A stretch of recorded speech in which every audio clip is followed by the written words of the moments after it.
Pregnant లేడీస్‌లో ఉండే స్ట్రెస్‌ని వాళ్ళకుండే ఆ స్ట్రెస్‌ని రిలాక్స్‌గా మలచటంలో నిజంగా మీ రోల్ ఉంటుందా ఎక్కువగా? 100% మేడం. హ్మ్. ఎందుకంటే ఇప్పుడు లేటెస్ట్‌గా మనోళ్ళు అర్థం చేసుకుంటున్నారు. అంటే ఓకే. మన పురాణాల్లో అన్నిట్లోనూ ఉంది. హ్మ్. ఒక మాటలో చెప్పాలంటే రాక్షసుల పిల్లోడు హిరణ్యకశిపుడు హ్మ్. వాళ్ళ బాబు భక్త ప్రహ్లాదుడు. అవును.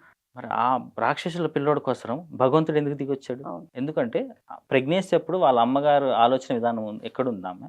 హ్మ్. వాళ్ళ ఆలోచన ఎలా ఉందని చెప్పి. హ్మ్. దుర్యోధనుడు, దుశ్శాసనుడు వాళ్ళ అమ్మగారు చాలా పవర్‌ఫుల్ లేడీ. ఆమె శపిస్తే హ్మ్. కృష్ణ భగవానునికి కూడా శాపం తగిలింది. అవును. అంత పవర్‌ఫుల్ లేడీ. మరి ఆమె గర్భంలో ఎందుకు 100 మంది అంటే దుర్యోధనుడు, దుశ్శాసనులు ఇలాంటి మైండ్ సెట్ నెగెటివ్ మైండ్ అవును. సెట్ ఉన్నవాళ్ళొచ్చారు. సో, ప్రెగ్నెన్సీలో తల్లి మానసిక ఆరోగ్యం అనేది చాలా ముఖ్యమైనది. ఓకే. First point. హ్మ్. ప్రెగ్నెన్సీ అనేది నా బిడ్డ కొడుకు గాని, కూతురు గాని ఒక అద్భుతమైన హ్మ్. మనిషి కనబోతున్నా నేను అనే ఆలోచన ఫస్ట్ తల్లికుండాలి. ఓకే.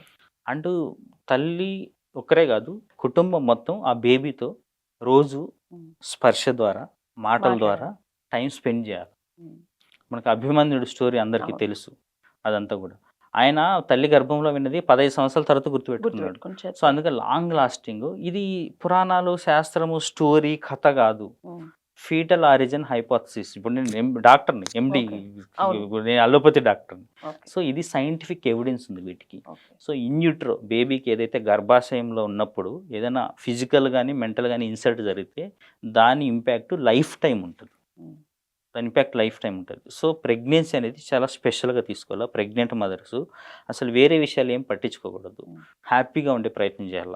అట్లా ఉంచే ప్రయత్నంలో భాగమే మనోళ్ళు చేసే శ్రీమంతము ఓకే. ఇలాంటివన్నీ గూడా. సో, హ్మ్. హార్మోనల్ ఇంబాలన్స్ వల్ల కొంత ఆందోళన అవన్నీ ఉంటది. ఆ స్ట్రెస్ వేరు. స్ట్రెస్ ఉంటది. So, first husband, family members వీళ్ళందరూ గూడా సపోర్ట్ చేయాలి.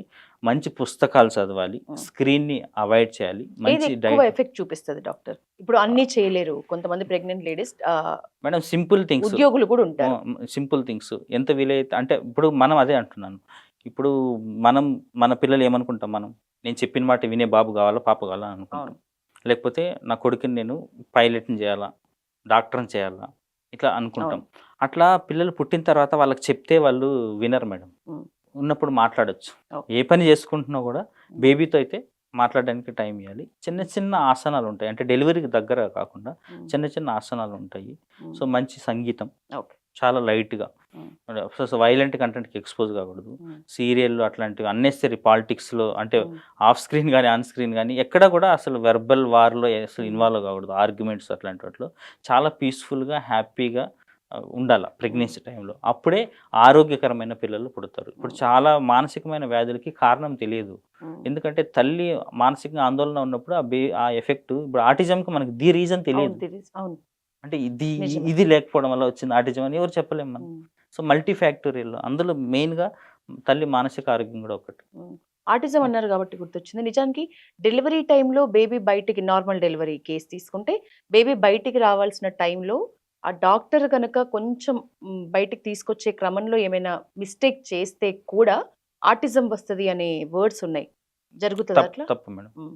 అంటే ఆటిజం బర్త్ అనే యాస్ఫిక్సియా అనేది అంటే బేబీ డెలివరీ టైమ్‌లో ఊపిరాడకపోతే హ్మ్. ఆక్సిజన్ అందక మెదడు ఎదుగుదల దెబ్బతింటది. So, okay. వాళ్ళ ఎదుగుదల మామూలు పిల్లల కంటే లేట్‌గా ఉండొచ్చు. హ్మ్. అది సివియారిటీని బట్టి. ఓకే. బాగా సివియర్‌గా ఉన్న పిల్లలు ఇంకా బెడ్ రిడెన్ గూడా ఉంటారు.